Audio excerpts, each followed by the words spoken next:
A Super Bowl champion. The Green Bay Packers have won the Super Bowl. The Packers' all-time leading scorer. A game winner for Mason Crosby. It's time for the Mason Crosby Show with Mitch Nellis on the Wisconsin Sports Radio Network. Powered by the Potawatomi Sportsbook and on the free Odyssey app. 0-2 pitch, and a swing and a miss. He struck him out. 11 strikeouts for Jacob Mizorowski. Terang in the center field. Grisham is on the run. Grisham looks up, and there she goes. Bryce Terang walks off the Yankees. Somebody get Billy Hall on the phone. 20 years later, the Brewers get a walk-off on Mother's Day. High noon and welcome in from the start of the weekend. And Jacob Mizorowski doing all sorts of inhuman, superhuman things to Bryce Terang continuing to be him, pay that man his money. What a weekend for our Milwaukee Brewers. This is the Mason Crosby Show. Tommy Wirtz, Mitch Nellis, and Mason Crosby here with you. And what a joyous weekend. What a joyous Mother's Day.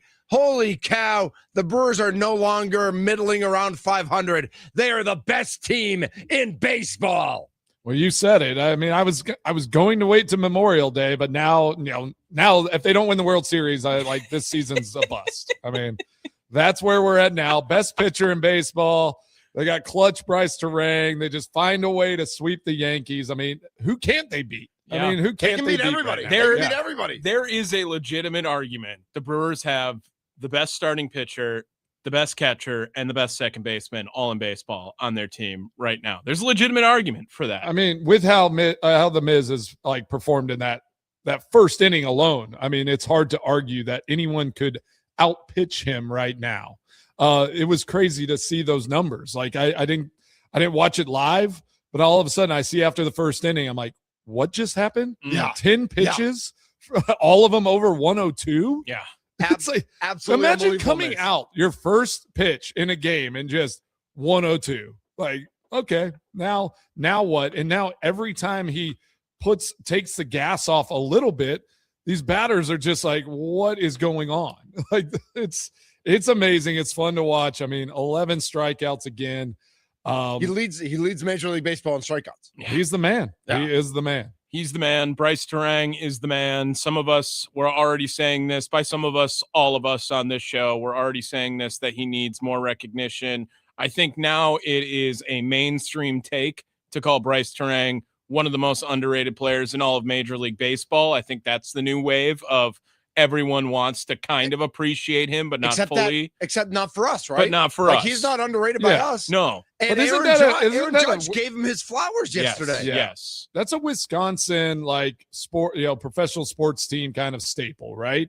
It's like we plod along. You got great players on all these teams, but then you kind of have to have the right timing.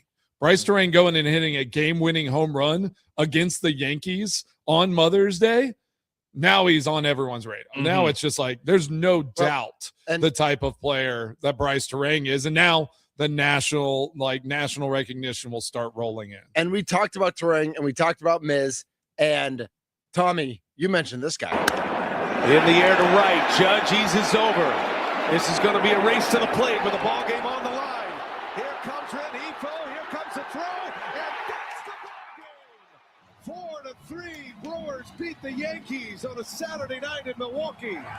And as they said right after that, Wild Bill does it again. Yeah. Right? Yeah. He's Wild Bill. I mean, that's exactly – it was a big weekend for both their guys. His eyes, when the Yankees made that fielding error Saturday night, Bill's eyes busted out of his head because at first he thought he was going to be up with 2 outs with second and third. Yeah. Instead, he's up with the bases loaded. And it's well, of course, with 1 out, of course I'm getting this run in. And exactly. So easy progress. So Tim Allen on the Potawatomi Sportsbook postgame show has had this take for quite some time now.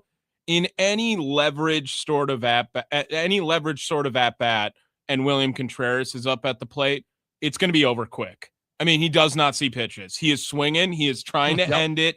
Whether he loves the pressure or hates the pressure, the over-under is 2.5 pitches every single time he is up at the plate. He's still playing Little League. It's like he's just going to swing at whatever's coming at him. He wants it. He wants it. The Yankees gifted the Brewers the win, yes, on Saturday with Tim Hill. I have no idea what he was doing, throwing the ball to third base. Made absolutely no sense. Get the out at first base, and then Bill can't win the game on Saturday. It's a fly out to right field to end the game. We'll take it. The Miz dominates in game 1. This was, I feel like I said this after the Washington series as well, talking about how great the pitching has been for this Brewers team.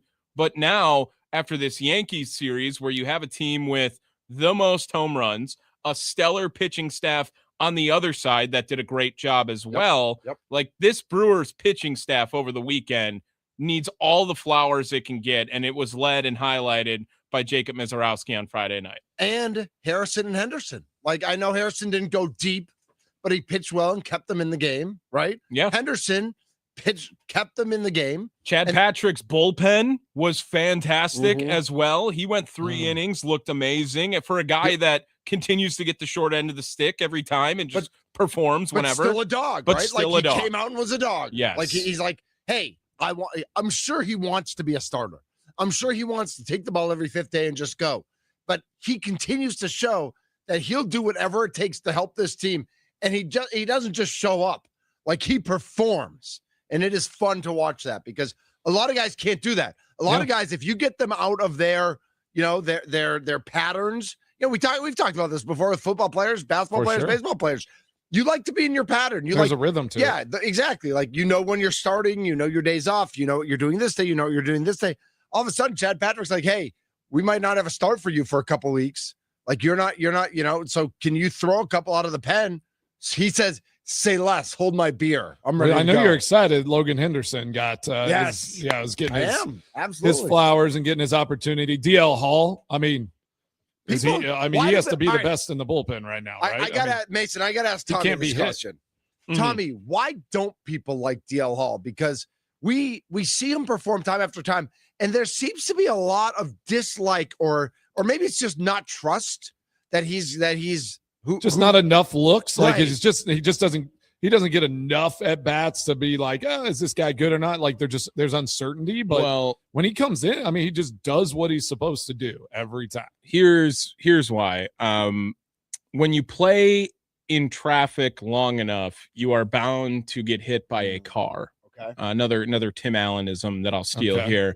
DL Hall is an 18% walk rate. That is just obnoxiously high for a pitcher, especially if you're coming in relief appearances. Yeah. Now, he's gotten out yesterday. He's gotten out of traffic. He's gotten out of it, right? His ERA looks fine. People aren't hitting him. But uncertainty. Well, he's just a little erratic for sure. And he wants to be, his role is so unique because he is Walmart Aaron Ashby. Right? I mean, he's great value Aaron Ashby. That's exactly what they want out of him. Where Kmart, maybe he can. Well, I mean, he exists. He still exists. Okay, he's still alive. But like, his role is very much Aaron Ashby, where on a certain day he could be the first man out of the pen. He could be an 8th inning type leverage guy. He could be a specialized lefty to come in when it's near the end of an inning. But they want that to be Aaron Ashby first and foremost. DL Hall can be brought up in the same scenarios as Aaron Ashby. It's just he doesn't quite have the Aaron Ashby stuff, which, by the way, Ashby got his 7th win of the season. Leads Major League Baseball and wins. Yeah, which I had such an old person tweet over the weekend. You guys wouldn't get this. It's before Tommy your time. And Mason, it was like a random baseball reference. There was a guy named Dennis Lamp who was like a middle reliever in the 80s. Lamp. Yeah, he pitched for the White Sox, the Blue Jays, had a couple of years with the Red Sox. How do you know these things? Like, what? I have no idea, but I remembered that one, like in 85 or 86, he went 11-0 as a reliever for the Blue Jays. And so I tweeted out like, man, this feels a lot like Dennis Lamp. # old takes, old man, whatever I wrote. Yeah. Like making fun of myself. But somebody chimed right back. It was like, oh man, Dennis Lamb, he was a great White Sox. I'm like, I don't know if he was great. even But, Adrian, I love it. It's like it's timing, right? I mean, it's like for these relievers, it's just like how do you fit them in, right? And they just kind of keep and he could have gotten his 8th win yesterday if they had won in the 8th and not the 9th. Right, Ashby would have gotten another win. He's been put in all those situations. Now, I wanted to bring this up as well. While we've talked about the Miz enough, I think when we remember, Mitch, we did like quantum leap candidates, and I had said I wanted to give it to the Miz because I think it's an easy. I was reluctant because I think it was an easy pick, and he was already solid, but I could tell that superstardom was near for this guy. Yeah, I think we should seriously consider laying down some money on Jacob Mizorowski and NL Cy Young odds. You want that? It's 1,700, right? It's 16-1 now. Oh, so it was 1,700 this morning. It was 1,700 yeah. Before or right after his start. Agree. Right after his like start on. It was even 1,700 this morning. Not that I would say I was listening to another program, but they were talking about that. He was at plus 1,700 this morning. So already people are betting. People are at the Potawatomi Sportsbook betting on him today, Tommy. After his start on Friday, Luis, our guy over at Potawatomi, called into the Potawatomi Sportsbook postgame show, and it was 25-1 during that. Oh, man. So it has gone. It has moved a lot. Plus 900 or minus 900 since Friday. And you already lost off. What's the list? Paul Skeens. Yeah, of course. Plus 190. Yeah, he's Christopher Sanchez plus 400. Miz will finish above him. He's got a lot of strikeouts right now. You're right. But Philly stinks. Yeah. Chris Sale is also plus 500. And they're great, and he's been great. And then 2 Dodgers, Shohei and Yamamoto plus 7, plus 8. Okay. I am telling you, there is some value in 16-1 Miz to win Cy Young if you bet it today. But here's what I'm going to say, Mason. Whether he's going to win it or not, he's in that company right now. How great is it that Miz is being mentioned with those other guys? Well, exactly. And I think it speaks to, just obviously how the Brewers develop and like identify player, and then what Mizorowski has done from year 1 to year 2, and just his consistency and going out. And I love his juice and his energy. He's that guy that like it's infectious across the board. I mean, he's throwing 102. And then he throws that nasty sinker, which I love seeing that movement on that pitch where that thing comes out and they think it's coming like that high fastball, and that thing just falls out. The bottom falls out of it, and guys are just left staring. Insane. And so like the more pitches he gets like that, and like the command he is starting to develop, like he is going to get more and more recognition and get scarier and scarier as the season goes on for these batters, because he can pull back and get you at 102, and then he can just, his changeup pitches sometimes are 90 to 95, but they just look so different. And he's long and he's rangy. He has the potential to be one of the best pitchers in this league for a very long time if he can just keep kind of developing those little skills and just trusting that process. He's an exciting player.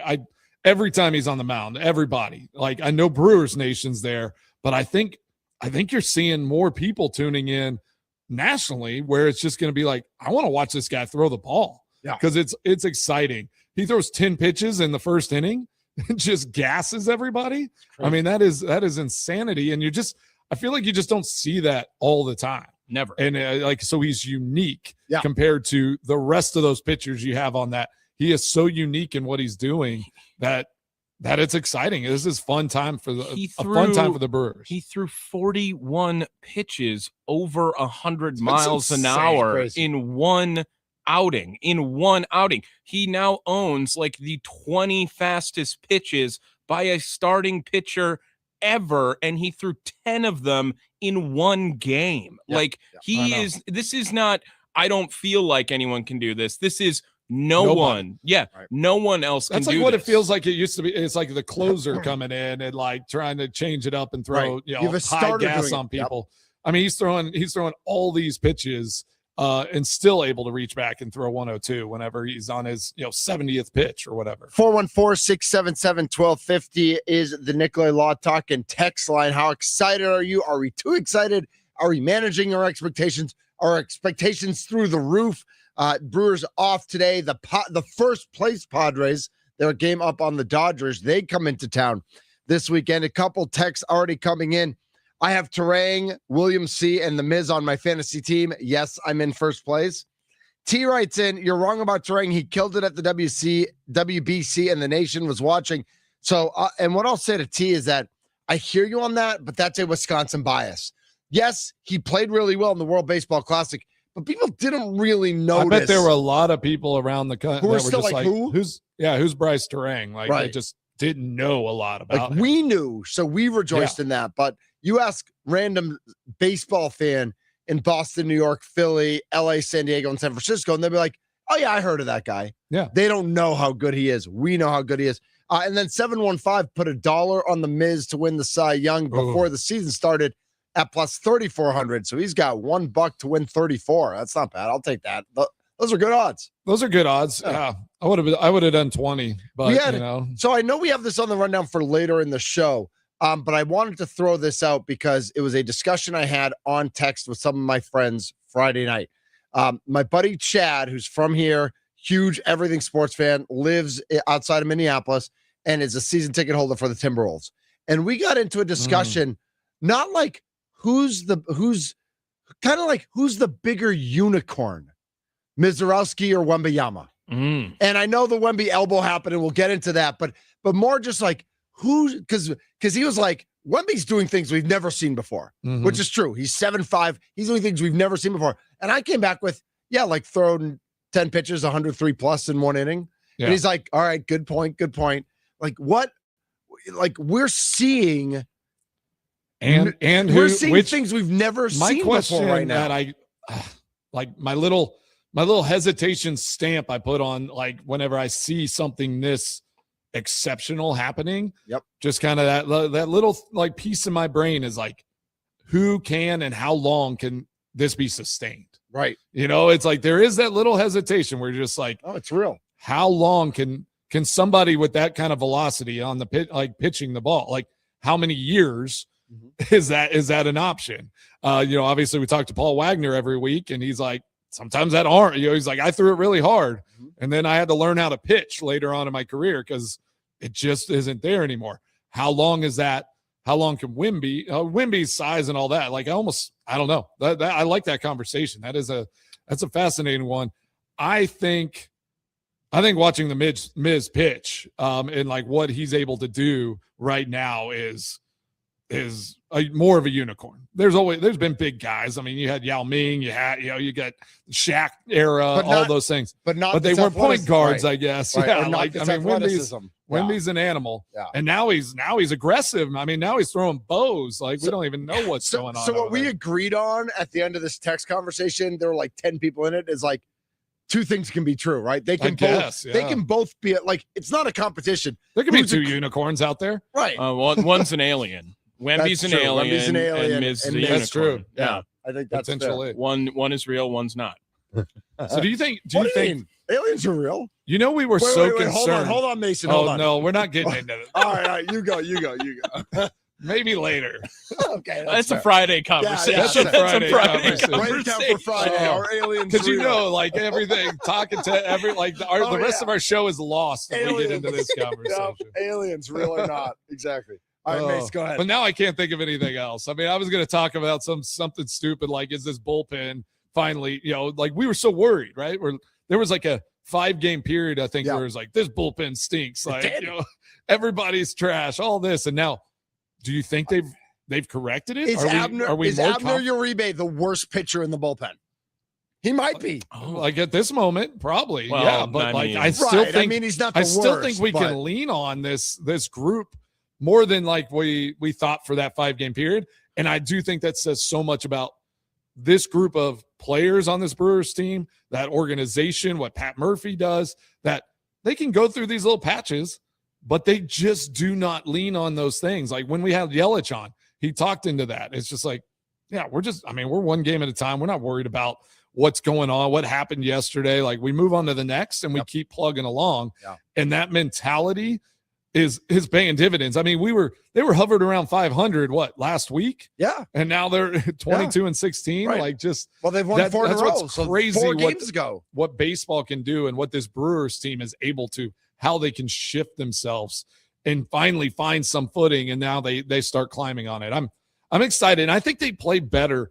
They're that type of team. I think they play better against good teams. Yeah, they get up for it. They get up for the Yankees. They'll get up for the Padres. I'm excited to see the series against the Padres. Yeah, I'm too. 414-677-1250, the Nikolai Law Talk and Text line. Chris is in Sussex. Chris, you're up on the Mason Crosby Show. Hey, guys. Thank you so much for taking my call. I really appreciate it. I did want to give you one little piece of information. I used to listen to the radio station down the dial for the last probably 2 months. Yeah, never heard of them. For the last 2 months, I've been listening to you guys, and you guys honestly have the best show. Your station is filled all day long with great shows, so keep it up. I really, really enjoy the shows on this station. The check is in the mail, Chris. Thank you. Appreciate you. Yeah, great plug. So here's the question. You guys were talking quickly about that we have the best pitcher, the best second baseman, and the best catcher. Yeah. Now, I, too, like you said, Mitch, I want to sign Turang long-term. And I also want to sign Contreras long-term. I mean, with Cuero behind him and with all these other guys behind Turang, is that realistic? Because it doesn't matter. He's a proven commodity. Both of them are that are unreal and so important to the team. Can the Brewers keep those guys, or are they just going to go with a youth movement once, their star or their minor league stars come up, the guys that are ranked number 1 and 2 and 3 in all of minor league baseball? I'll just listen to your response. Thanks, Chris. Chris, thanks for the call. Before Tommy answers this question, because I'm going to let Tommy have first dibs, what I'm going to say is, can they? Yes. Could Mark Attanasio do it? Yes. But we know how Mark Attanasio operates. Well, Tommy. It's can they versus have they? Right. Have they ever done this? No, they have not. Should they do this? Ooh, I that's think a good one. is a much better question of we started that debate. I feel like it was our station that kind of brought up the paying Turang versus paying William argument. Well, we started the Turang conversation March of 25. Yeah, we were all so we in on started it. that way before anybody. And now it's become this, Turang has 3 years of control. Why would you give him that deal? And Contreras only has 1 more year after this year. Go ahead. There is no right answer on who should they pay for the Brewers, because you can't go wrong. If you told me that William Contreras would be a part of this organization until he retires, I'd be very happy. Mm-hmm. If you told me the same thing about Bryce Turang, I'd be very happy. Why don't they do both? That's not a question, I feel like, for sports radio. That's a question for the Milwaukee Brewers, because no one would be in any sort of disagreement if William Contreras and Bryce Turang remained with the Milwaukee Brewers for the rest of their time. No, I don't think anyone would be opposed to it. And what I would say with that is at market value. Like, I don't think Brewers fans would be upset if they got paid market value. I don't think you'd have to overpay for them. I think what the Brewers have showed in the past is that they're only willing to pay one position player at market value. That's just what they've done. And so I think, how do you stagger it? I mean, obviously Turang's just going to get more and more expensive as he continues literally every day. Every day. But I do think, in a sense, I think you try, honestly, if I were in that position, I would try to sign Bill Contreras like sooner. Yeah. And then you just kind of figure out a way in the next year and a half to get Turang to some sort of deal. Tommy, that'd be the only way that I could see it. I don't see him ever doing it where it's like, hey, we're getting both these guys at the same time. That's just not how they operate financially. It isn't, but Tommy, it's 12:25 p.m. right now. Yeah. What if we got an email in our inbox that said Mark Attanasio, Bryce Turang, William Contreras, and Matt Arnold are having a press conference at 3:00 today? Like, Brewers Nation lose its brain. Yeah. And Mason, to your point, and would anyone care what that number is? No one would care. Doesn't matter. And exactly. And to it's your like, point, it doesn't Mason, matter. Sign them up. If they wrapped up William now and did Turang in a year, they're paying Turang way more. Just do it today. Yeah. Like Matt, Mark, the team. Get Harris Turner from the Admirals, who's a minority owner. Get all the guys. Giannis, who's a minority owner. Just sign these guys. Let's sneak in Al in Cedarburg. Al, you're next up on the Mason Crosby Show. Hey, guys. Happy Monday. Thanks for taking my call. Yes, sir. So I've got this weird feeling. I don't know what it is. I'm not going to say any inside tips or anything like that, but I have a funny feeling that they are going to lock up Contreras. I don't think it's going to be a long-term deal. I mean, if you guys remember when we did splurge for Grandal a couple of years back, I mean, we made him the highest paid catcher for what, $20 million? Yeah, 1 year. I could, for 1 year. I could see us doing something like a 2-year extension at like 60, something like that, giving close to 25 to 30 million a year, then work on getting Terrain locked up. I don't know. I just think that they're going to get creative. I got a good feeling, fellas. Wow. Al, thanks for the call. All right. I'll take it from your mouth to God's ears. I actually don't think that does make a ton of sense for a catcher. I don't know if Bill would do it. Because I agree. Like it's But like Bill's position, the catching position is so different than Terrain. I mean, Terrain can play for another till he's 15 years. Right. Yeah. It's like the sky's the limit. But Bill, at some point, all of a sudden, knee starts hurting, something starts going, and then like you don't want to be locked up to that for a long period of time. But I do think a 2-year deal, even a 3, like maybe you can find a way to get a third in there. But I like you get him on a 2-year deal, but you kind of nibble at the edges with a third with maybe a little less money like per year. If you're just like, hey, we want you here, we want you to kind of be our guy, because I do think we've heard it from the pitchers. We hear it all the time. Like, Bill Contreras gets those guys right too. I think Mizorowski would give Bill a lot of credit for like how he's able to just be free on the mound and go out there and execute. And on the flip side, Tommy, as valuable as Contreras is, if he's not catching, if he's DH first base, he's just not quite as valuable like as he is as a catcher with 5 starters who have combined for like 7 total major league innings. Sure, but also if Bill Contreras was just a DH on this team eventually, is he still not a top 3 offensive player on this team? No matter what? No matter what. I don't know if he top is. 5. I mean, he's definitely behind Terang and top 5 offensive only. Yeah. Yeah, but top 3 offensive only, I still think. I don't think so. What you said Terang. Well, Terang and Churio for sure. Okay. And he's third. Yelich will be gone. Right. But I think you can get guys who are good based on what you'd have to pay him to be a catcher. And When now does he's Yelich's deal DHing. up? I don't think it's worth it. 29, I believe, for Yelich. Okay, so if I remember correctly, 3 more years. Yeah. Let's take a break. Let's marinate on this. Let's let this sink in. If Mark Attanasio and Matt Arnold did want to call a 3 p.m. press conference today to announce a couple long-term deals, let's throw Made in there too, right?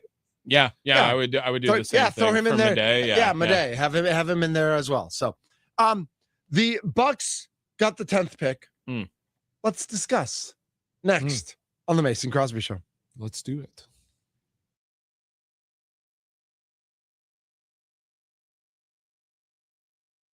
Wait, what?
Here I am.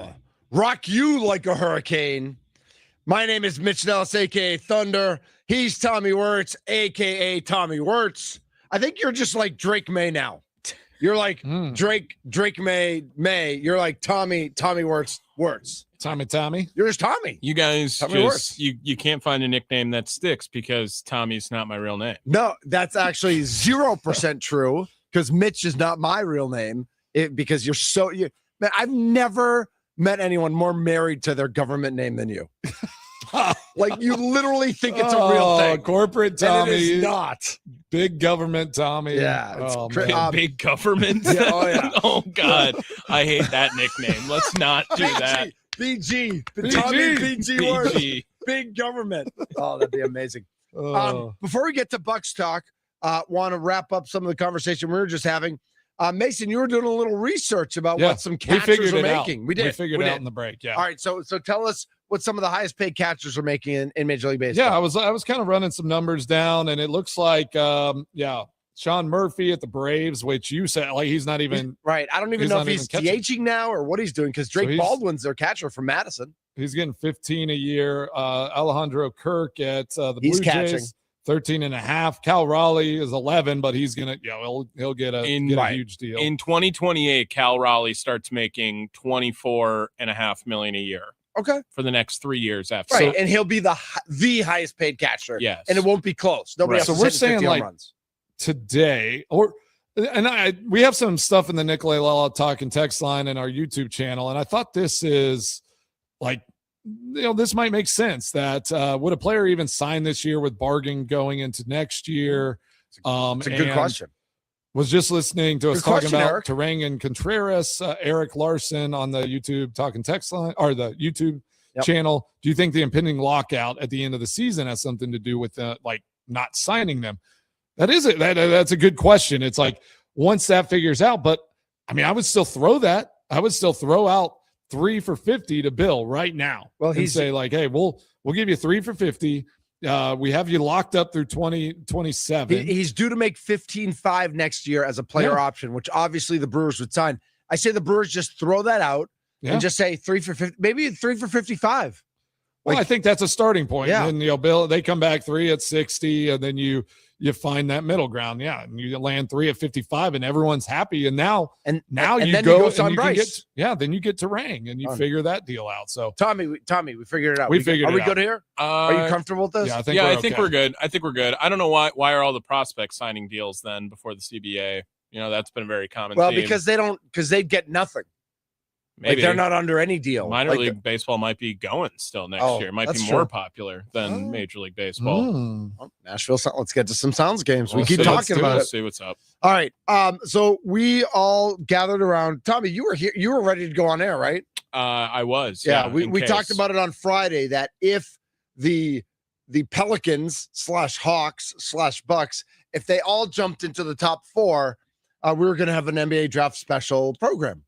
On the Wisconsin Sports Radio Network. Guess what we didn't do? Didn't do that. Yeah, I didn't do that. The lottery flies, by the way. Like that is a event that's on TV that is 30 seconds long. It could be a commercial. It could be a commercial. They take one commercial break and it's just like, oh my God, I missed everything. What just happened during this? I honestly think the lottery pick would be more exciting at times than the draft. Like there's like kind of some drama. There was some drama yesterday. Many unknowns. Yeah, I'm like. Well, and as much crap as we give Brian Windhorst and the 4-Letter Network, Wendy actually wrote a really nice first-person account because he was in the room. Like not the room that we were watching, but the actual room where the ping pong balls came out. And I think that because we're never allowed in that room, because as Tommy Wirtz lets us know, it's the stupidest thing in sports that's not televised. That it was kind of cool to read his article about that. But the Bucks end up at 10, and nobody who's really a great Giannis landing spot jumped up to the top 4, which really sucks. Because that would have been nice if Golden State or Atlanta or a couple of the other teams had jumped up. But at this point, you're not doing much with Atlanta at 8. Right. Like at this point with the 10th pick. Unless you take the 10th pick in Ryan Rollins and really think you can get a veteran who's going to help Giannis be championship contender next year. I mean, I don't see any way that happens, but barring that, I think Giannis has played his last game in a Bucks uniform. Really? Yeah. That's what you got after this? You think with the 10th pick? I think with the 10th pick, Giannis is gone. Like, it was more likely 10 or higher. If the Bucks are 10 or higher and there's no trade option in this draft to move down in this draft to get like that future guy, like Giannis, like this whole decision gets it gets cloudier. Well, so coming out just before our show, I think went live today, Shams posted this tweet, and it says the Bucks are seeking trade offers for Giannis Antetokounmpo, and now entering over the next 6 weeks, we can expect just a lot of conversation surrounding Giannis daily and the trade rumors. Jim Ozarski over at the Milwaukee Journal-Sentinel just put out a piece of possible Giannis Antetokounmpo trade destinations following the NBA draft lottery. Just came out this morning. How many teams, Mason Crosby, are on this list, if you had to guess? Possible trade destinations for Giannis Antetokounmpo.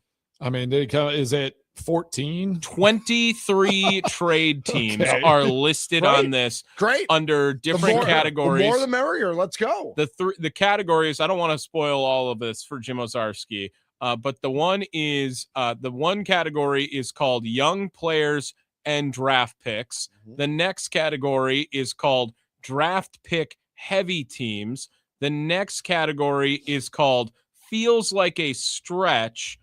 And then the last category is probably passing on Giannis Antetokounmpo, and he has 23 teams listed throughout this. The most favorable ones, if you would say, are the young players and draft capital. He has teams like the Hawks, the Cavs, the Heat, the Magic, the Blazers, all teams that we have heard from those categories already.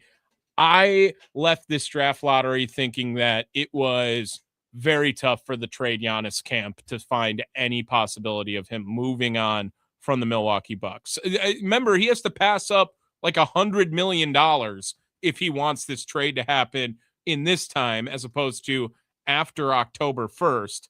I don't know if I see that, Mitch Nellis, happening. Yeah, I think this was the worst possible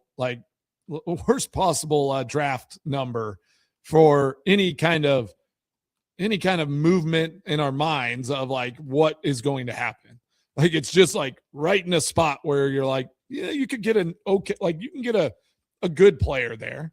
There's nobody ahead of you that you want to go and move up and like say, hey, if you give us that pick, and all these other things, we'll give you Giannis. It just didn't feel like anything happened in this for our conversation of, is Giannis going to or not be? Is he going to be with the Bucks, or is he going to be traded? Like, now it goes right back to where we started before this lottery, where who are we getting from another team? Does that even work? Because now Giannis wants to go win, but are they giving up too much to help him go win? Trade him to Washington. Trade him and let him go play with Trae Young and Anthony Davis. Talking about creating a monster team. Like 3 all-timers. There's your answer. I'm not even convinced Anthony Davis plays a minute with the Washington Wizards. They think he's playing. They think Trae Young and Anthony Davis are going to be healthy and ready to play next year. With DeBonsa, that's a monster team immediately. Well, we talked about Trae Young coming to the Bucks last year. It was like, hey, is Trae Young an option here? Like, would he be a good fit? That would have been terrible. If the Bucks trade with the Wizards and they don't get the number 1 overall pick, they wouldn't do that. You got to get the one. You would get the number 1 overall pick if you were trading with the Wizards, which again, I do not see happening. I don't either, but I want it. I want that. I'm starting that rumor right now. I don't see it. I think Giannis is gone. I mean, I think based on this, I think they realize that they now have to rebuild. Like, they did not get in the top 4. They were never getting in the top 4. I think what this draft lottery says is that they need to go get player 1, player 2, maybe player 3, draft pick 1, 2, 3, and 4. And they need to rebuild. I just don't, again, unless somebody blows them away with like an offer for Ryan Rollins and their number 10, that's really going to change the course of their franchise without hamstringing them, without breaking, without putting them into the second apron and or taking that 2031 pick or whatever other pick. Now 32 is available, whatever. Like, I don't know. For them to trade this pick and 31 and 32 and Ryan Rollins to go get a superstar, I just don't see that working. I don't think that makes them a contender. There's too many other good teams. They're done. Like, this is done. The Giannis time in Milwaukee is done. They're not going to compete for a championship again with this team. There are too many holes. Yeah, but I also don't think Yaxel makes them a contender either. Right, that's that. So of course he doesn't. Right. I don't know if this. That's why you need 3 other ones and 3 players. I don't see it. I don't see it right now. You don't think they're trading him? You think then they're signing him to a supermax, right? And then they're hamstrung for the next 20 years. Okay. I don't want to be hamstrung for the next 20 years. You also have Giannis then. And you don't. You have him for 50 games. They're going to be a 500 team with him. He's going to be hurt all the time. He's not going to stay healthy on a 500 team where he has to do everything. So you would rather the Bucks trade away Giannis and then gamble on a shot that they would become a better team after that within, let's say, 5 years, right? Yes. 4 or 5 years. Then so they have a 5-year window now to be better. Oh, it's going to be bad no matter what. It's going to be bad no matter what. We are at the inflection point on May 11, 2026. Nothing good is happening for the Milwaukee Bucks. So would you rather not just the next 3 to 5 years? Right. We are going to be in this is going to be a mess. So is it loser talk? Don't do that. Is it loser talk to just say I'd rather be bad with Giannis than bad without Giannis? I don't think it's loser talk. Like, I can see it. It's too emotional for me though. Like, I got to take the emotions out of it. I love Giannis, but I got to take the emotions out of it. If Giannis is a dead end and other ways eventually lead to roads to a better place, I got to take the roads. I can't drive into the dead end. And I think Giannis is the dead end right now. What's the road less traveled? Am I going to hell right now? What's the road less traveled? I wonder though. Frost? I wonder if, because when we had Camille Davis on, she was like, with the roster, when she said on paper how it was with Giannis being hurt, all that, like, she still thought with the right coaching and the right person in charge of this team, they should have at least been a play-in team. Like, even with Giannis's issues this year, like, she was like, this roster wasn't as bad as it showed on the court, like, throughout the course of the season without Giannis. So I'm still in the court. I have a hard time moving on from someone like Giannis who wants to win championships, wants to do this. If you can find a path forward and you find a way to get them into that, even if they find a way into that fourth spot, in the East, like, you're going to be in a better spot than you are without Giannis for the next 3 to 5 years. I think there's no guarantee though. Then after that, even that you're going to be good. So I think 4th spot is ambitious. We got to go with this roster. He's Mason. He's Tommy. I'm Thunder. We are the Mason Crosby Show.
This is the Mason Crosby Show. End of the first hour. Peter Bukowski, Locked On Packers, is going to join us top of the 1 o'clock hour. I don't know. Mason, did you talk to McManus? Did you guys have like dinner? I have not talked to him yet. No, you guys didn't sit down. I saw and his chat. Mother's Day posts. They looked like they were having a good time. Was that AI generated? What's that? His Mother's Day post. Nice. That's funny. Sorry, that was below the belt. We'll keep the gloves up. No, Rest of it's the all show. good. It's all good. Yeah. Peter Bukowski wrote a piece on the wide receiver room and the offense. So we'll get into that. All things Packers. You might have a Bucks opinion as well. Yeah. He's Let's see Mason. what he has to talk about. Exactly. He's Mason Crosby. He's Tommy Wirtz. My name's Mitch Nellis, a.k.a. Thunder. You are listening to the Mason Crosby Show on the Wisconsin Sports Radio Network.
A Super Bowl champion. The Green Bay Packers have won the Super Bowl. The Packers' all-time leading scorer. A game winner for Mason Crosby. It's time for the Mason Crosby Show with Mitch Nellis on the Wisconsin Sports Radio Network, powered by the Potawatomi Sportsbook and on the free Odyssey app.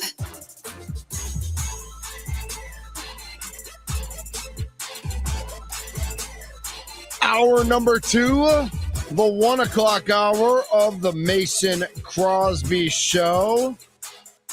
Mountain time. Is Arizona? I never know about Arizona. I don't think it is anymore, right? No. I don't think it is. Well, but they don't switch. So I think they don't switch. I think so they're, sometimes I think they're it is. Pacific now. But it is. And Yeah, it's on Pacific now. It's on Pacific now. High Okay. noon in Albuquerque. Yeah, Yeah. Yeah, Albuquerque and I think I always go back to Fort Collins. Fort Collins just it's good the standby. bit is Just say saying a Cheyenne. new Cheyenne, I know. Cheyenne, Oh, Wyoming. Cheyenne. high noon, Ooh, high I noon like in that. Cheyenne. Yes. Shout out to all the horses that live out in Wyoming. Right. Yeah. Yeah. And seven. Beautiful And place. 7 people. Yeah, 7 there's people. 7 Lots of people, horses. A lot of horses. He's Tommy Wirtz. I'm Mitch Nellis. This is the Mason Crosby Show with the kicker, Mason Crosby. We got the news last week. Brandon McManus got paid $1 million to be released. I am still am waiting to get paid like 7 cents to be released. Like You want to you be pay me $7 and I'll take a 7 week. cents? That's all it would take, huh? Nah, maybe $7. Okay. I'll take $7. I'll go to Cops for the day. I'll go get some custard. I'll come back tomorrow. Yeah. No. I mean, that is pretty nice whenever It you can is. get paid $1 million. A lot of people on the talking text line and on YouTube bringing up John Horst's name. We've got plenty to get to with our Milwaukee Bucks, and we will get there. But joining us now on the Guest Hotline, powered by Gruber Law, friend of show, Peter Bukowski from Locked On Packers and The Leap. Peter, how are you, sir? I'm also looking for a job that would pay me $1 million to not do the job. That sounds great to me. Wouldn't that be great? Like that is a dream. Yeah, I think that's everyone's dream. I mean, you get paid more to do less, but that does not Rivers happen. is And this making is like a 10 rare times that to Packers. not Yeah, Doc Rivers is making way more than That's McManus what- to not work. The Bucks are basically paying everybody, every coach, everyone to just go and do other things. So basically you want to be a coach for the Bucks is the hope. The So moral, the you're- moral I'm of the available. story. Exactly. All right. So what do you got going for us? I know you wrote some articles about Packers wide receiver room. Just want to dive into what you're looking for here with this Packers team as we're heading to off-season program. Well, one of the reasons why I wrote that piece today for The Leap, a newsletter I would love for you to subscribe to, is I think everyone kind of just assumes, right, that, okay, no Romeo Doubs, no Dontavian Wicks. Everyone just gets more, right? More. Well, we've never seen this group with Matt LaFleur look like that. And the last time we saw a receiver get big time target share was Devontae Adams. But I don't know about you guys. I don't think Devontae Adams plays for the Packers anymore. I don't think a player of his caliber plays for the Packers anymore. So this is really the first time we're seeing Matt LaFleur have 3, maybe 4 pretty good players, one of whom looked like he was going to make a star turn last year. Looked like, I mean, if the season ends October 31st, is Tucker Kraft not first team All-Pro? Was he not the best tight end? Led tight ends. Yes. Led tight ends in yards per catch, led tight ends in yards after the catch per reception. He was awesome. That Pittsburgh Steelers game, I don't know that I've seen a better tight end performance since like Jermichael Finley in the playoff game. That was probably the last time I saw a Packers tight end look like that. And unfortunately, an ACL injury prevented Jermichael from ever really reaching those heights again. I just think that there's a lot that we don't know about what this is all going to look like if they keep the egalitarian style that they've had. Mace, like Savion Williams is going to get 50 targets in this offense, and that seems crazy to me. I don't think that's going to happen. Yeah. No, I mean, it is kind of wild. Like, is this finally, though, a wide receiver group that fits, the concept of LaFleur, where we don't have a targeted number one? Was Romeo Doubs the guy that kind of maybe had a personality that he was like, he didn't like that he wasn't getting his touches or his time, his targets, and it was like, all right, time to move on from him. Wicks seemed to be a personality and a guy that was like, he did a lot of good things, and it was like maybe there was some frustration that he wasn't getting moved up the depth chart. So it's like, all right, we're just going to keep status quo. We're going to spread this thing around, which me personally, in the NFL and how it's set up, I personally think you need a number one wide receiver. Make somebody stop that guy that is excellent and that is elite. And then you find your targets wherever you need to. And that's the quarterback's job after that number one guy is not available. But it seems like that's not how LaFleur wants to run this offense. Is that kind of how you take it? Yeah. So I have this low stakes conspiracy theory that the 2021 playoff game broke Matt LaFleur's brain a little bit. That it was Devontae Adams or it was a check down to Aaron Jones, and basically no one else saw the football in that game. And D'Amico Ryans had the perfect plan for that. They were just not going to let Devontae get off. And then it was, we dare you to get somebody else open. And unfortunately, the guys, didn't play great. It was freezing cold. Like, it was not conducive to some of the other guys. Marquez Valdes-Scantling, a speed guy in a cold weather game. Like, that's just not a perfect overlap of skill set there. And it seems to me that Matt LaFleur since then was like, I never want to have that happen again. I never want to be in a position where if a team takes away my best guy, I have no answers. And so they've built this sort of wide receiver one proof. It's almost like zero running back in fantasy where you're just like, we're just not going to worry about it. But what they've gotten to now is they love Christian Watson. They love Christian Watson. And if you look at last year, second half of the season, top 10 in yards per route run, he was a really good player. And they just paid Christian Watson. Uh-oh. So they're saying, we believe in Christian Watson. We believe in Jaden Reed. And we just used a first round pick on Matthew Golden. Here are your three guys plus Tucker Kraft. This is the offense. If we're still sitting here in week 4 and Bo Melton is getting targets over Matthew Golden, then we have to start having conversations about that's the issue. Matt LaFleur's mental health. That's what I'm worried about. I think that's the bigger issue, right? It's like, I'm fine with, your number one, and then you got your top 3 guys that are going to run significantly. They're gonna get targets and they're gonna get their routes and they're gonna get the options. But you hit it right on the head. Whenever it's Bo Melton's that option, more often than Matthew Golden even coming into the game, or Savion Williams is getting some extra targets because it's just like, well, we can't seem to get these 3 guys, the opportunities that we're looking for. We don't want to depend on them. That's when you start. Then I see it as an overthink, and now we've really lost the idea of what an NFL offense should be. And you want your great players to have the ball in their hands. Figure out a way to get those guys the ball in their hands. Yeah, no, I mean, there's no doubt. And Matt LaFleur has proven that he can get the ball in the hands of his playmakers when they need to. I look at the AFC guys and the Denver Broncos. Do they have a true number one receiver? Courtland Sutton's a really nice football player. I don't know that he's better. No. He's not better than Christian Watson, or they're in a similar tier of player, I think. Yeah. The New England Patriots went to the Super Bowl and they were like, Stephon Diggs, we're good. Thanks. We're done. Yeah. And the Bills, they did not have a number one receiver last year. The Ravens have not, so you look at around, there's a lot of really good teams in the AFC in particular. For whatever reason, the NFC is not built the same way. And they don't seem to have a problem winning a lot of games. The Chiefs, I mean, they haven't had an elite receiver since Tyreek Hill left. They've won 2 Super Bowls since then. So, maybe Sky Moore is the difference. Maybe he's the guy. I like that. No. But so it can be done. I think the idea that you can't win in the playoffs with an offense built like this is just not true. Now, the counter argument is going to be, at least for some of those teams, well, Patrick Mahomes, Lamar Jackson, Josh Allen, they're different. They're special. Okay. I agree. Drake May was awesome last year. But Drake May was, I would have voted. I didn't have a vote, but I would have voted for Drake May for MVP in my PFWA ballot. I voted for Drake May.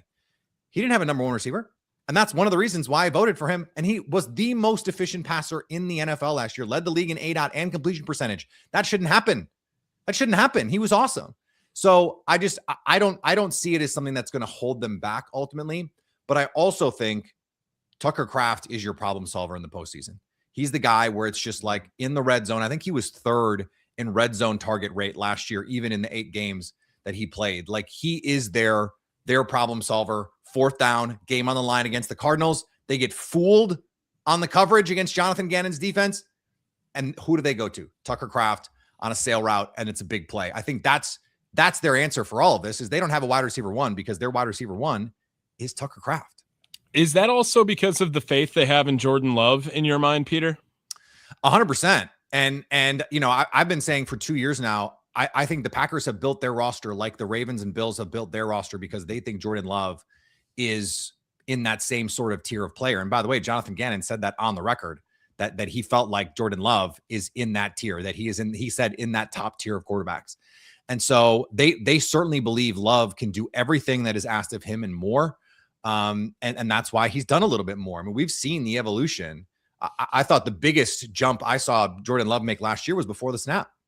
I mean, he continues to get some of the free play stuff that Rodgers used to get, not at the same rate, and they don't create touchdowns like Rodgers used to, but they'll get those penalties. And then the control at the line of scrimmage. Hey, we're going to set the protection here. Hey, check with me, Christian Watson, on this third down against the Bears and run this little slant route for a touchdown. Like, those are the things that when you get to that level as a quarterback, the organization believes that you can take them there. And I saw nothing from the playoff game, for example, to make me think differently. The reason they lost that playoff game was the offensive line imploded in the second half. The defense fell apart in the second half.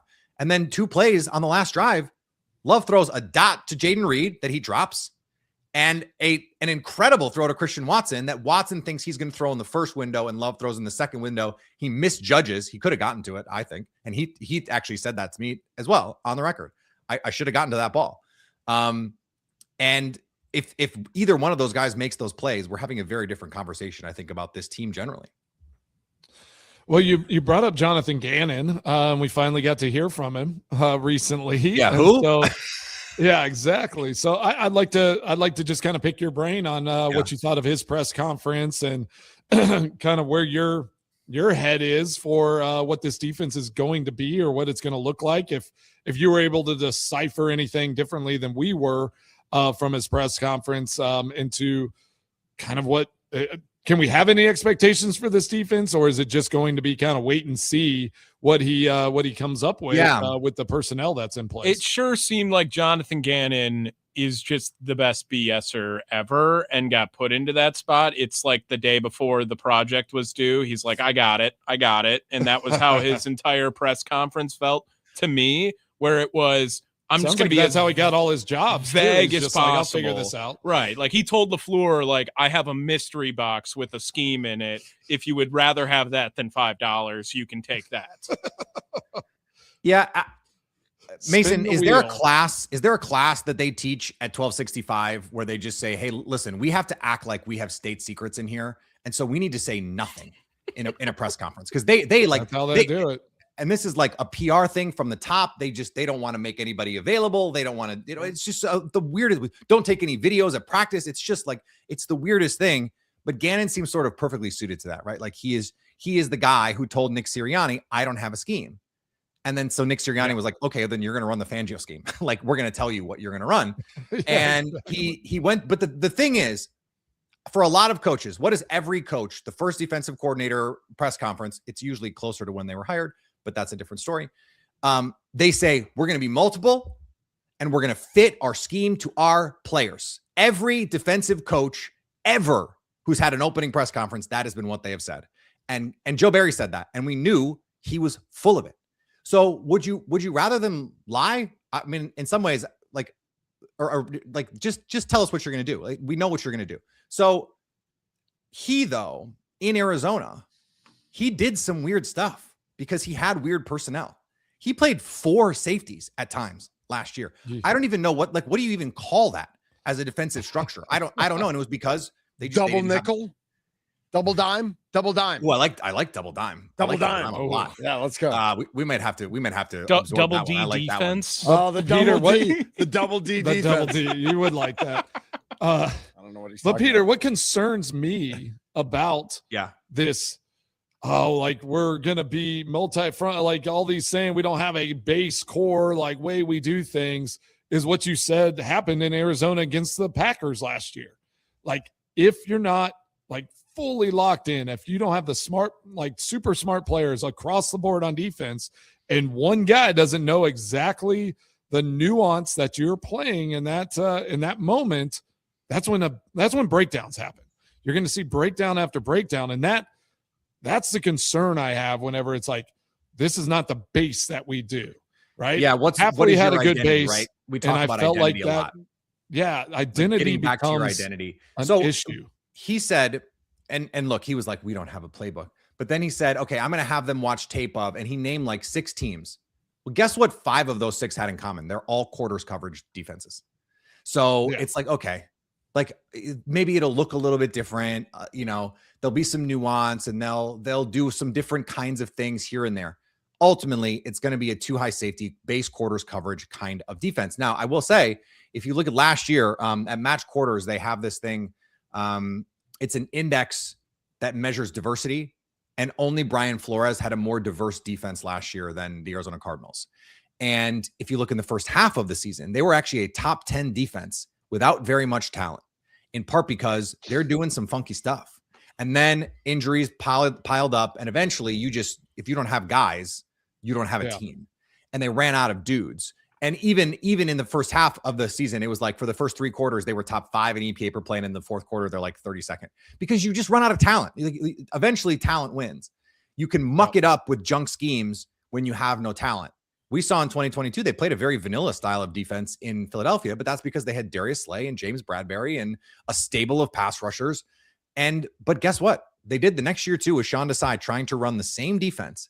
They added Jalen Carter to that defense, and they got materially worse. Like Sean Desai got fired worse. And so Gannon has a track record of being able to say, this is the group we have. This is the best way to play it. You still have to your point, Mason, you still have to have core beliefs, core principles, and an identity. Like, hey, we know we have to be good at these things. Evan Williams came on Locked On Packers a year ago and said, Jeff Hafley wanted to be the best disguised team in the NFL. Okay, that's part of your identity.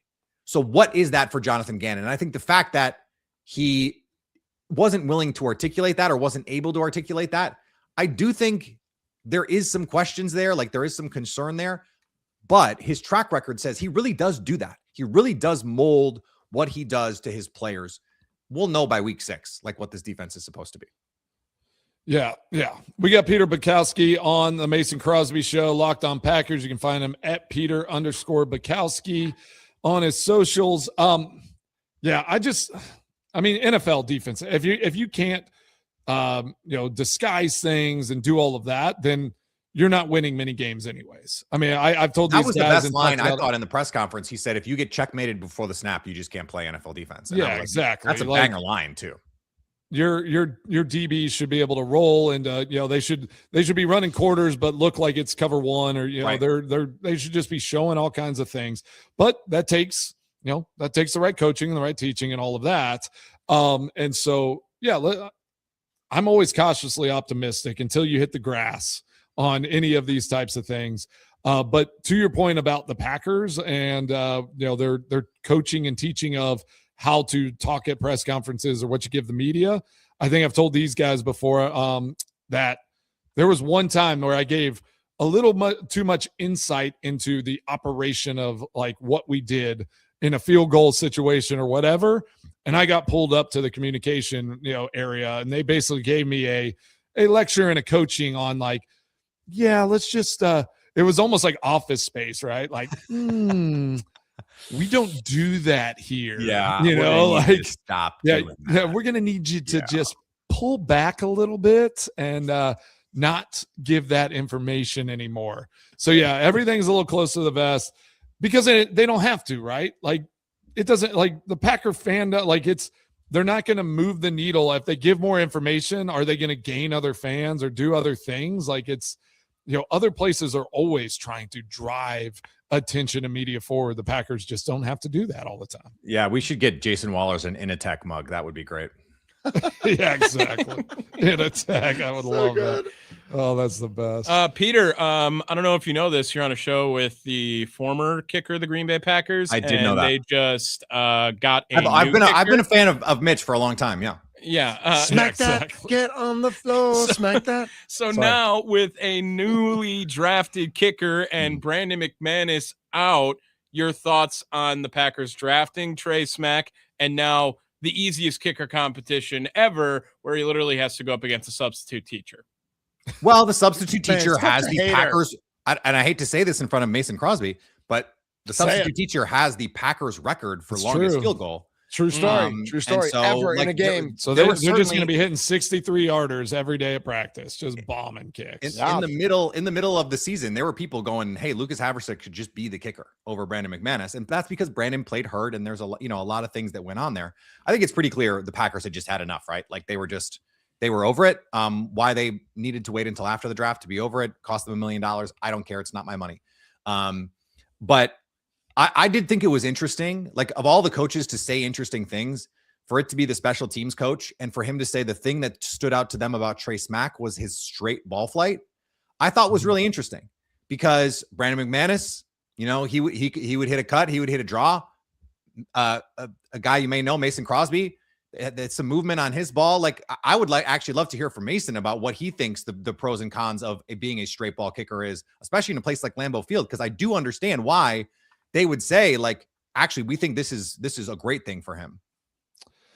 Yeah, I mean, I said it right whenever I saw his, like kind of small clips of highlights and things like that. He looks like he hits a pretty clean ball. Like it's not, it doesn't have, it's not spinny and floaty because I think that was like Anders Carlson's biggest issue was he got great height, but his ball had movement as soon as it kind of cleared that line. And as it's losing speed, sometimes a big like high floaty ball there in Lambeau Field is not good, right? So you got to have a good, smooth, slower rotation at times and not let that wind affect it. So only time will tell, though, right? Like we all want to hit the ball as straight as possible, and then you're dealing with a left to right wind and 5-degree weather in Lambeau Field, and sometimes weird things happen. So I think Trey Smack seems to have a good head on his shoulder. He's going to go out there. Obviously now he can work on things and make sure that he's the best version of himself instead of, all right, I'm in a competition day in and day out, trying to unseat a veteran guy.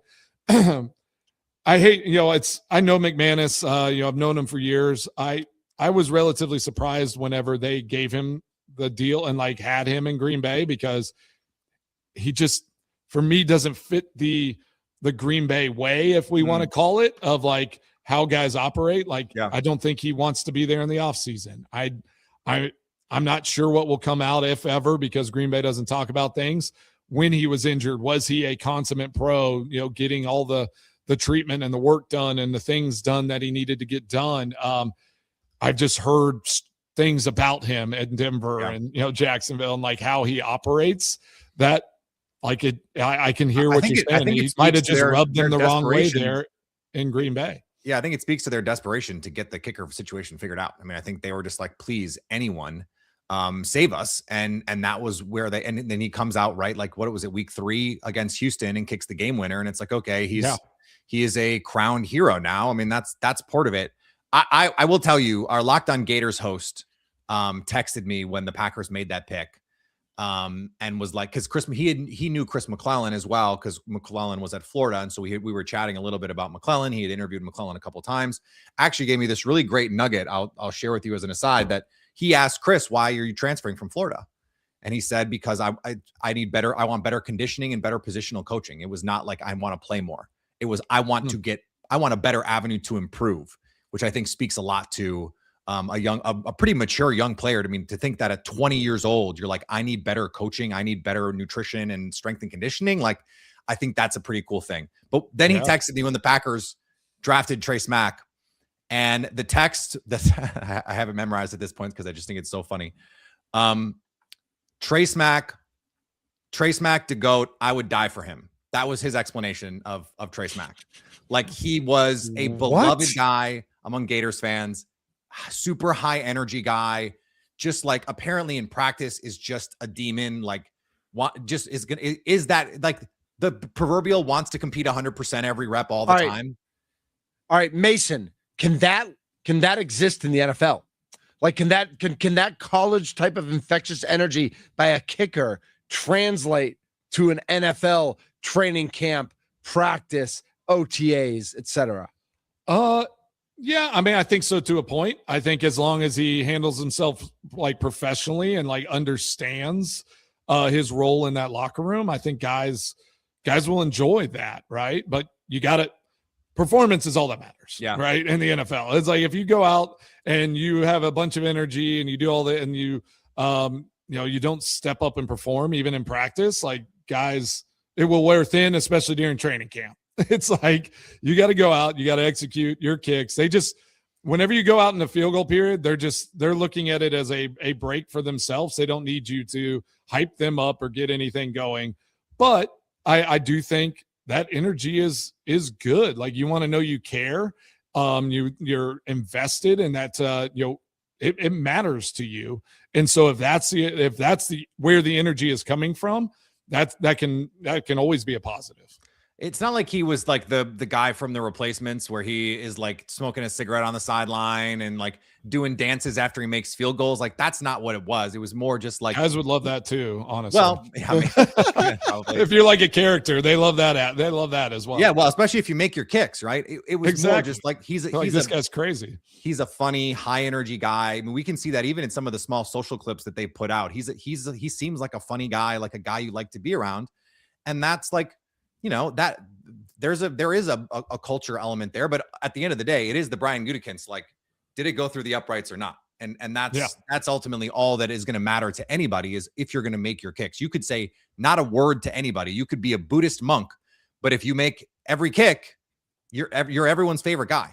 Exactly. Well, you know what I find fascinating? It's kind of cool because so Matt Stover, I have a relationship or had a relationship. I don't talk to him now, but he kind of gave me some insight into what it was to be the kicker on a team, right? Because when I met him, I was playing other positions, playing soccer, doing all these other things, and I was going to transition to be the kicker at the University of Colorado. And so I'm just like, help me. And it's like, he didn't help me with my technique and all that, but he was just like, show up, be a good teammate, work out with the guys, do the stuff, don't lose sight of that. You are part of that team. Don't isolate yourself. Be available, be that guy. And it's awesome that Trace Mack also has a relationship with Matt Stover. And I'm sure he instilled those same ideals and mindset of be a guy that everyone's going to appreciate. Everyone knows is showing up every day, and bring that energy whenever those guys are tired and down and all of that. You be the guy that's going to bring that juice up and be the guy that they can all lean on whenever it gets hard and whenever, backs are against the wall and you need to make a kick to win a game. Be that guy for them. And I'm excited to see. If a young guy can come in there in Green Bay and get this thing going in the right direction, because that kicker position needs to get solidified. They need to lock it in and get it going here for the next, at least 5 years. I'd love to see a guy for 5 or 6 years that everyone in this fan base can depend on, and this organization can kind of hang their hat on moving forward here. Yeah, and then like since Tommy has been alive, it's basically been two kickers in Green Bay took up most of that time, right? It was Ryan Longwell and it was Mason Crosby. Yep. And so we like the Packers are really they're relationship people when it comes to kickers. They have traditionally not been, they don't date around. They have been in long-term relationships. And so it would be nice to find that next long-term relationship. You don't have to be Brandon Aubrey, but I was saying all last year, guys, if you don't have kickers that can reliably make 50-yard field goals, you do not have a kicker, because that is that is what it is now in the NFL. It's like being a big man who doesn't shoot threes. Like if you don't shoot threes, you can't be on the floor. And this is what it is with the kicker now. Like if you, especially with the kickoff now at the 35, you're 1 first down from being in field goal range practically. So that is just such a big part of the game now, that if you don't have that in your arsenal, you're behind everybody else. No doubt about it. Peter Bukowski, Locked On Packers, the Leap newsletter. You can subscribe to the Leap on Substack and at the Leap. Peter, thank you so much for jumping on today, and we'll talk to you soon. Thanks, guys. Appreciate you. You bet. That's Peter Bukowski joining us here on the Guest Hotline, powered by Gruber Law. One call, that's all. When we come back, just some weekend recap, things we noticed. Obviously, 7-5 guys throwing elbows. Ooh. Yep, get out of his way. Doc. Is that fair though? I mean, like you throw an elbow in someone's neck when you're 7'5". Right. I mean, where's he supposed to put his arm? Where's he supposed to put his He was arms? supposed to put it in his eyeball, but he was too tall. Yeah, Too he's tall. just too tall. Too tall. This is the Mason Crosby Show. Too tall.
This is the Mason Crosby Show. Mitch Nellis, Mason Crosby, and Tommy B.G. Wirtz. I don't even remember what it stands for. Could be anything. I do. Oh, no. I was just trying to let it lay for a minute. No, we're good. Yeah, we can move on from it, but Exactly. He'll always be corporate, Tommy. Our thanks to Peter Bukowski for jumping on the guest hotline, powered by Gruber Law. We've got a number of texts in our text inbox about Giannis and Horst and the Bucks, and should the Bucks move on? Should they not move on? But we also saw a 7'5" guy throw an elbow, and I just thought that was fascinating this weekend. Victor Wembanyama, who's like we thought was kind of one of the most mild-mannered guys, just had enough and didn't like getting hit and threw an elbow. He didn't even throw an elbow at the right guy, Mason. Like he got hammered by the other guy, and then just like turned around and just hammered Naz Reid, in the face or whatever. Yeah, I mean, neck. I don't know. Like it could be a motivator. Like you do something like that, and it's like, all right, like we're not going to put up with this anymore. Yeah. Would you be scared, like more scared of Wemby after that than you were before? So here's my thought: is that Wemby is too skinny also to throw elbows. Like Wemby being 2% body fat and quite literally skin on bone. Like that elbow probably hurts more than if I throw an elbow as someone who is a little more padded on the elbow, as the bony elbow, not as exposed. Yeah, I think it's garbage. But bony elbows hurt. Yeah, that's what I mean. I think like jail for Wembanyama. Wow. Yeah, like he's let's go. Like it's a dangerous weapon. He was basically throwing a knife out there. Yeah, he should have to register his elbows like boxers have to register their hands. Yeah, and I think it's garbage behavior from him that Wemby. I think it's going to be something that people are going to remember for quite a long time. He got ejected in a very meaningful game for Spurs and Timberwolves. They end up losing the game. Do you think if they win this series, though, anyone cares? Not as much. If they lose the series, but what was interesting, and Tommy, I don't know how much of the fourth quarter you watched. Man, Anthony Edwards and a bunch of the Timberwolves took the ball right to the rim. And they don't do that if Wemby's in the game. No, they can't. That is a different game. There's a shot. There's a play with like a minute and a half left, and Anthony Edwards just like went to the rack hard. Yeah, and it's like, man, if Wemby's in that game, there's no way. Well, and if they lose this series, I totally agree with you, Tommy. Like we're gonna remember this one. If they win it, obviously it gets a little bit less, less memorable. But if they lose the series, which they could, and especially then we're gonna like. They lost it because Wemby, kind of like years ago, this is way before your time, the Suns lost the series because Stoudemire came off the bench. And like Stoudemire and Nash were getting into a fight. I think it was either with the Spurs or the Thunder. I can't remember. But like Stoudemire got suspended for a game and that was it. Like, that was going to be Phoenix's year. At this level too, like pretty much any type of sport, like now he's shown that they can get to him. Right. So like he showed that he's not infallible. He's going to lose his cool. And now are they in his head? Like, you poke at him. Oh, they're poking at him. Tommy, if you're out on that court, you're poking at Wemby. Oh, for sure. Well, yeah, he just kind of opened up his shield. And now they're gonna be right back at him as soon as they possibly can. First and foremost, the fact that you don't think I could remember the 7 seconds or less Mark D'Antoni Phoenix Suns playing the Thunder. I can't believe that you think I'm 12 years old at this point, Mitch Nellis. But I will say that Wemby showing this and not getting any fine or suspension is also garbage from the NBA too. That he's not even. I mean, we talk about slap on the wrist fines all the time. We're like, oh, what is that going to stop anyone? Or what is that going to do to anyone?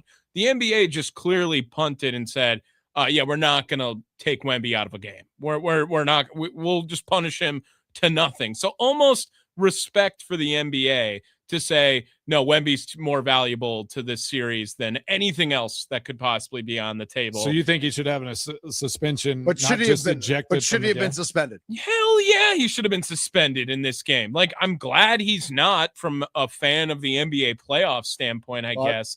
But I don't know, though. Like in the play, like an ejection from a game is pretty big in this moment. So like, you just think they should just keep it like just to set a precedent? You're going to get suspended? The NBA does not want the Minnesota Timberwolves anywhere near, no doubt, anywhere near the NBA Finals. They're like, please anyone but the Timberwolves make it to the NBA Finals. At least the Thunder in their small market have been there before and won it, and now everyone's watching for the dynasty part. They want to see Wemby in there. They want to see their 7'5" alien that they just got dropped into their lap in a market that's had big men for days, for 30, for 40 years now in there, and Wemby can continue on that lineage and heritage of the San Antonio Spur big man.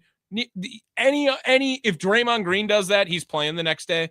0% chance. No, he's 0% right. chance Draymond is History playing. though. Okay, fine, but still, regardless of You think like the first time somebody like being ejected from the game, huge, and then you think Wemby's first time kind of with this an excessive force type of situation, he should be suspended. Absolutely, he should have been suspended. Now, am I rooting for him to get suspended? No. Should he have been suspended? Yes. Now you're a hypocrite because he didn't do it. I don't know. By the lay of the law, he should have been suspended. Well, he was thrown out. He was suspended for the rest of the game. He was suspended for the rest of the game. It was a flagrant 2, and was very deliberately trying to kill Naz Reid. Yeah. I mean, seriously, what is he going to accomplish with that? He failed in his endeavors. I mean, I'm just saying. Had he killed him, maybe he should have been suspended. He'd be suspended. He'd get fined. He wouldn't miss the next game, but he'd be fined. He wouldn't miss. Yeah. Speaking of somebody who missed, or a connection that was missed, there were rumors that Aaron Rodgers was going to meet with the Steelers, and I just had a question, and I don't need people to call in, but if anybody wants to text in, 414-677-1250, do you care if Aaron Rodgers plays this year? 414-677-1250 for the Steelers. Like, do you care if he signs with the Steelers, if he doesn't sign with the Steelers? You can just say yes or no, or you can say, yes, I hope he plays, or yeah, he's fun to watch, or no, I don't care. He's not on the Packers anymore. Like, do we care about Aaron Rodgers anymore? I like the story of I'd like to see him and Coach McCarthy run it back and see what happens. Yeah, I'd like to see them. I want to see it. Yeah, I want to see if some magic can happen there. But it could also go very poorly. Sure. It could be a bad situation. And unfortunately that drama could be good storylines. We're going to hear all about it. I would love to see him get a retirement tour. I would love Aaron. What happened this weekend? Like, I thought he was going there. Like, so nothing happened? So 93.7 The Fan in Pittsburgh said that he would be at the team facility and was expected to sign. Then throughout the weekend, it got less and less clear. There's no confirmation whether or not he was in Pittsburgh. So he may have been in Pittsburgh, but Schefter was on McAfee today and said that they never met. So whether he ended up showing up or not, do not know that. Breaking news on the talk and text line: Tommy is not in middle school, although you were 7 when Amari Stoudemire was suspended. So for me to think maybe you didn't remember that isn't so far-fetched. I don't remember everything from when I was 7. 7 seconds or less, always remembered by 7 years or less of life. That's what they say. I don't know what he just said. I don't either. Mason, what did Tommy just say? I don't know. 7 seconds. There's the Mark D'Antoni offense over in Phoenix. Steve Nash, old man, still running. Well done. I'm proud of you for remembering that. What else do you remember from when you were 7? From when you were 7, yeah. Did you elbow anybody in the neck? Was in first grade. Miss Duginski. The Dukes. Nice. I remember they tried to tell us that W was sometimes a vowel in first grade. That's the one that really sometimes like in the word show. A show? Yeah, like SHOW. So what letter's the vowel there? Like W is also a vowel. W is not a vowel. Dude, oh, gosh. I promise. I promise. This is a real conversation where 920 says nope. Aaron who says Adam in Door County. 262 says sure. One more time, Rodgers and old man in the NFL. And JB in the 920 says I'd like to see a Big Mac A-Rod reunion. And W is not a vowel. Y sometimes is a vowel. Yeah. W is never a vowel. I'm just telling you that. You tell Dukes. That's what they were teaching you Dukes at cudahy.edu. No, Dukes. How many days of school did you miss? I never missed school. I never missed school. Well, back then we used to have snowstorms. Maybe like that were real. Yeah, maybe. We don't have snowstorms anymore. We had to go to school on Saturdays back then. Green Bay gets 2 feet of snow, and like 3 days later, it all melts. It's like, woo. Ooh. Yeah. 2 feet of snow. Great. Oh, man.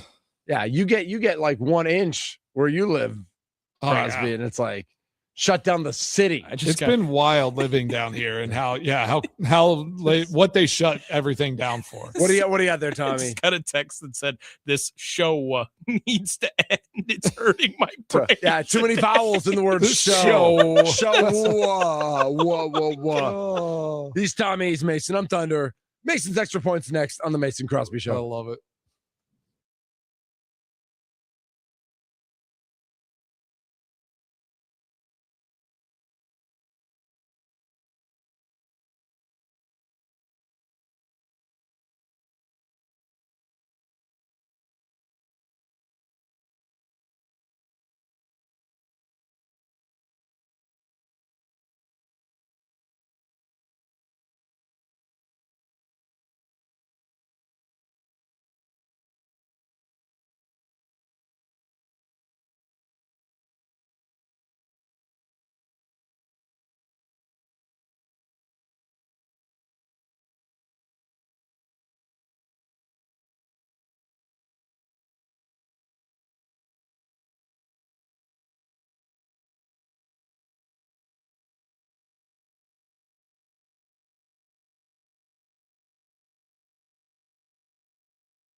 And now it's time for Mason's Extra Points. Oh, thank you. That was it.